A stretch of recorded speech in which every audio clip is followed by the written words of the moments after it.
Hello friends, আমি জয়া বামিকাস কিচেনে আপনাদের স্বাগত। আজকে আমি আবার একটা নতুন রেসিপি নিয়ে এসেছি। আপনারা দেখুন, আশা করছি ভালো লাগবে।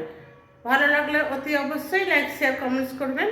ইউটিউব চ্যানেল থেকে যদি দেখে থাকেন আমার ভিডিওটা, তাহলে আমার চ্যানেলটাকে সাবস্ক্রাইব করে আমার পাশে থাকবেন। আর ফেসবুক থেকে দেখে থাকলে আমার পেজটাকে ফলো করবেন।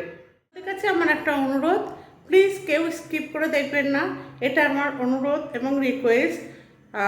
চলুন তাহলে রেসিপিটা বানানো যাক। আপনারা সুস্থ থাকুন, ভালো থাকুন, এই কামনা করে আমি আপনাদের এই আজকের রেসিপিটা আরম্ভ করছি আপনাদের কাছে। এই রেসিপিটা বানানোর জন্য আমি এখানে নিয়ে নিচ্ছি একটা পেঁয়াজটাকে আমি ভালো করে খোসা ছাড়িয়ে নিয়েছি, নিয়ে এবার এটাকে চপড করে নিচ্ছি ভালো করে।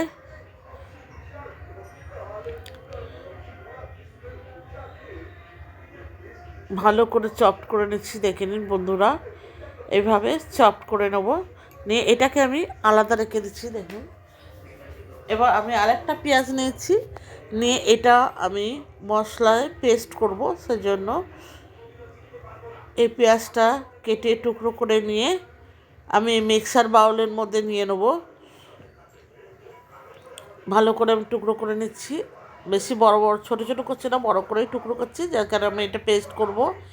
এবার আমি 1 ইঞ্চির মতো আদা নিয়েছি, আদাটাও দিয়ে দিলাম। আর 4-5 কোয়া রসুন নিয়েছি, আর এটা একটা ছোট টমেটো নিয়েছি। আপনারা নিরামিষও করতে পারেন, এটা নিরামিষটা আমি অন্য একদিন করে দেখাবো। আজকে আমি আমিষ করে দেখাচ্ছি পেঁয়াজ রসুন দিয়ে। এবার 2টো শুকনো লঙ্কা দিয়ে দিলাম, দিয়ে আমি এটাকে ভালো করে, আর 2টো কাঁচা লঙ্কা দিলাম, দিয়ে ভালো করে আমি পেস্ট করে নেবো। এখানে আমি প্রায় 600 গ্রামের মতো এঁচোড় নিয়েছি। এঁচোড়টা আমি এইভাবে টুকরো টুকরো করে কেটে নিয়েছি। এবারে আমি একটা প্রেসার কুকার বসিয়ে দিয়েছি ওভেনে, দিয়ে আমি এখানে কিছুটা পরিমাণে জল দিয়ে দিলাম। দিয়ে এবার একটা আলু, মিডিয়াম সাইজের আলু আর ওই টুকরো করা এঁচোড়গুলো আমি এখানে দিয়ে দিলাম। দিয়ে আমি এখানে 2খানা সিটি দিয়ে এঁচোড় আলুটাকে সেদ্ধ করে নেব। একটু হলুদ গুঁড়ো দিয়ে দিলাম, আর সামান্য লবণ দিয়ে দিচ্ছি। দিয়ে এটাকে নেড়ে চেড়ে আমি ভালো করে সেদ্ধ করে নেবো 2টো সিটি দিয়ে। এবার আমার এঁচোড়টা সেদ্ধ হয়ে গেছে, আমি একটা ঝুড়ির মধ্যে জল ঝরিয়ে নিয়ে নিয়েছি, নিয়ে সেটা আবার একটা পাত্রে ঢেলে দিলাম। দিয়ে এবার একটা ডাল কাটা দিয়ে আমি এটাকে ভালো করে ম্যাশ করে নিচ্ছি পুরো। এঁচোড়টা এতটাই সেদ্ধ হয়ে গেছে যে এটা ম্যাশ করতে বেশি টাইম লাগছে না, খুব সুন্দরভাবে ম্যাশ হয়ে যাচ্ছে, দেখুন বন্ধুরা। যেহেতু এটা গরম, তাই আমি হাত দিয়ে করতে পারিনি, আমি এটা আগে ডাল কাটা দিয়ে ভালো করে ম্যাশ করে নিচ্ছি। ভালো করে ম্যাশ করে নিচ্ছি যাতে একটু ডালা না থাকে, সেই জন্য আপনারা আলুটা স্কিপ করতে পারেন, কিন্তু আমি এখানে আলুটা দিয়েছি। এবার যে ম্যাশ করা হয়ে গেছে, এবার আমি যে আরেকটা পেঁয়াজ নিয়েছি, নিয়ে পেঁয়াজটাকে আমি ভালো করে টুকরো করে নিচ্ছি।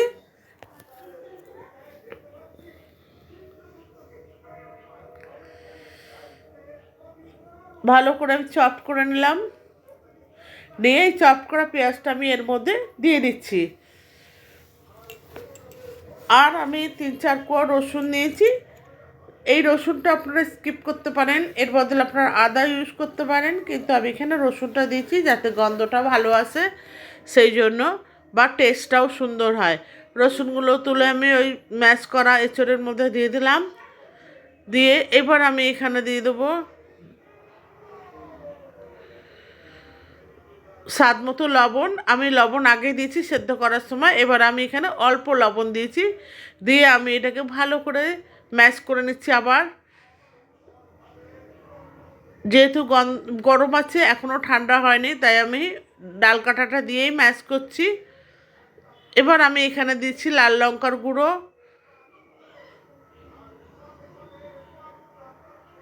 জিরে গুঁড়ো,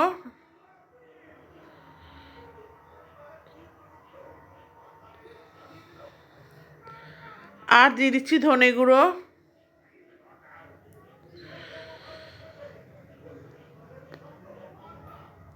আর দিয়ে দিলাম একটু ভাজা মশলা, জিরে আর ধনে দিয়ে ভাজা মশলা দিয়ে আমি এটাকে, আপনারা এর বদলে গরম মশলা ইউজ করতে পারেন।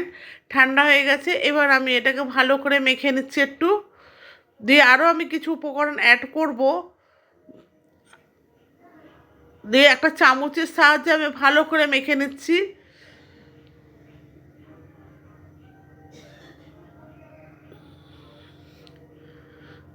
দেখুন মোটামুটি বাইন্ডিং হচ্ছে, কিন্তু তবুও আমি কিছু উপকরণ এর মধ্যে মেলাবো যাতে বাইন্ডিংটা আরও ভালো হয়।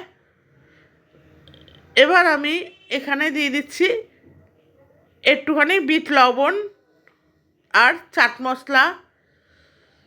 বিট লবণ আর চাট মশলাটা আমি একসাথে করে নিচ্ছি। আর দিয়ে দিলাম 1 চা চামচের মতো চালের গুঁড়ো আর 2 চামচের মতো ছাতু, আপনারা ছাতুর বদলে বেসন ইউজ করতে পারেন।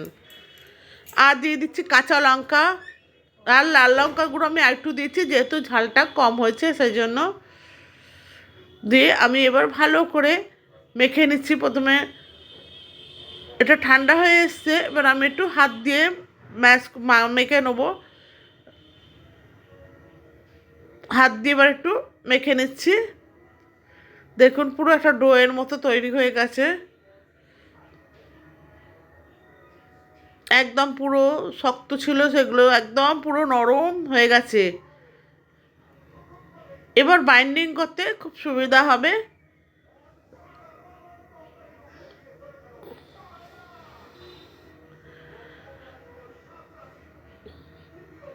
দেখুন মাখা হয়ে গেছে। এবার আমি এখান থেকে একটু একটু করে একটা গোল আকারের সাইজ দেবো, গোল গোল করে। দেখুন বন্ধুরা কত সুন্দর গোল হচ্ছে।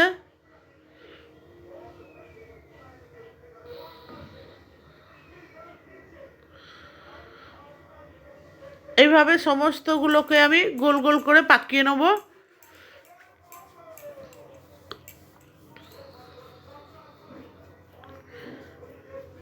হয়ে গেছে সব। এবার আমি ওপর থেকে একটু ময়দা গুঁড়ো ছড়িয়ে দিচ্ছি যাতে এর উপর একটা কোটিংয়ের মতো তৈরি হয়। দেখুন এভাবে আমি ময়দাগুলোকে আবার ভালো করে লাগিয়ে নিচ্ছি। এভাবে প্রত্যেকটা বলকে আমি ভালো করে ময়দা দিয়ে এটা একটা কোটিং মতো তৈরি করে নিচ্ছি। নতুন বন্ধু যদি কেউ থেকে থাকেন আমার চ্যানেলে, তাদের কাছে অনুরোধ আমার চ্যানেলটাকে সাবস্ক্রাইব করে নেবেন। এবার আমি আগে থেকে কড়াইতে তেল বসিয়ে দিয়েছিলাম, তেলটা গরম হয়ে গেছে। এবার আমি একটা একটা করে বল কড়াইতে ছেড়ে দিয়েছি, কেন তেলটা গরম হতে লাগবে বলে, তাই জন্য আগের থেকে আমি তেলটা গরম করতে দিয়ে দিয়েছিলাম। এবার আমি বলগুলো ছেড়ে দিয়ে এটাকে ভাজতে দিয়েছি। দেখুন উল্টে পাল্টে আমি ভাজবো। আর যারা আমার চ্যানেলটাকে অলরেডি সাবস্ক্রাইব করে রেখেছেন তাদের কাছে আমার কৃতজ্ঞ এবং ধন্যবাদ জানাচ্ছি। ফেসবুক থেকে যদি কেউ দেখে থাকেন আমার ভিডিওটা, তাহলে তাদেরকে অনুরোধ করবো আমার পেজটাকে ফলো করবেন আর আমার পাশে থাকবেন। এবার ভাজা হয়ে গেছে, আমি বলগুলোকে তুলে নিলাম, মানে এঁচড়ের কোপ্তা এটা হচ্ছে। এইগুলোকে আমি এঁচড়ের এই বলগুলোকে আমি তুলে নিলাম, নিয়ে বাকি বলগুলোও আমি একই রকমভাবে ভেজে নেব। আর পুরনো বন্ধুরা আমাকে যেভাবে সাপোর্ট করেছেন সেইভাবেই আমার সাপোর্ট করে আমার পাশে থাকবেন। এগুলো ভাজা হয়ে গেছে, আমি তুলে নিচ্ছি। এবার আমি ওই একই তেলের মধ্যে আমি দিয়ে দিলাম 1/2 চা চামচের মতো গোটা জিরে, 2টো তেজপাতা আর গোটা গরম মশলা দিয়ে এটাকে একটু ভেজে নিলাম। এবং আগে থেকে একটা পেঁয়াজকে আমি চপড করে রেখেছিলাম, সেই পেঁয়াজটা আমি এখানে দিয়ে দিলাম, যেটা প্রথমে আমি চপড করে সরিয়ে রেখেছিলাম। ওই পেঁয়াজটা আমি এবার এখানে ব্যবহার করলাম। পেঁয়াজটা একটু লাল লাল করে ভেজে নিচ্ছি।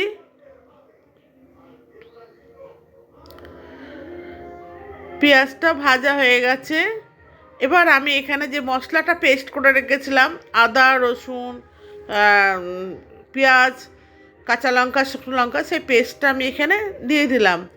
দিয়ে আর দিয়ে দিচ্ছি 1 চা চামচের মতো গোটা জিরে, এই গুঁড়ো জিরে, হলুদ গুঁড়ো আর জিরে গুঁড়ো দিয়ে আমি ভালো করে মশলাগুলো ভেজে নিচ্ছি।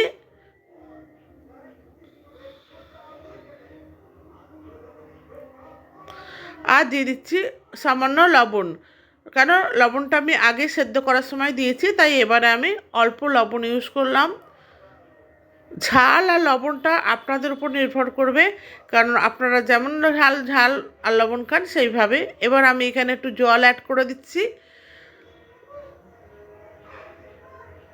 জল দিয়ে এবার আমি একটু ঢাকনা দিয়ে ঢেকে দিলাম যাতে এটা ফুটে গেছে। এবার আমি কোপ্তার বলগুলো এখানে ছেড়ে দিচ্ছি, এঁচড়ের কোপ্তাগুলো এখানে একটা একটা করে ঝোলের মধ্যে মানে গ্রেভির মধ্যে দিয়ে দিচ্ছি। দিয়ে মিনিট 3 মতো এটাকে আমি সেদ্ধ হতে দেবো, যাতে এই মশলাগুলো ওর মধ্যে ঢুকে যায়। এবার ঢাকনা দিয়ে দিলাম, দিয়ে 3 মিনিটের মতো ঢেকে আবার 3 মিনিট পরে খুলে আমি একটুখানি গরম মশলার গুঁড়ো দিয়ে দিচ্ছি। আপনারা ঘিও ইউজ করতে পারেন, আমি ঘিটা এখানে দিলাম না, ঘি গরম মশলা দিয়েও করতে পারেন। নিরামিষ হলে ঘি গরম মশলাটা বেশি ভালো লাগে, যেহেতু এটা পেঁয়াজ রসুনে, তাই জন্য আমি খালি গরম মশলা দিয়ে করলাম। গ্যাসটাকে অফ করে দিলাম, দিয়ে এবার একটা পাত্রে তুলে নিচ্ছি পরিবেশনের জন্য। বন্ধুরা, আপনারা আমার ভিডিওটা দেখেছেন, আশা করছি ভালো লেগেছে। ভালো লাগলে সাবস্ক্রাইব করে লাইক শেয়ার কমেন্টস করে আমার পাশে থাকবেন।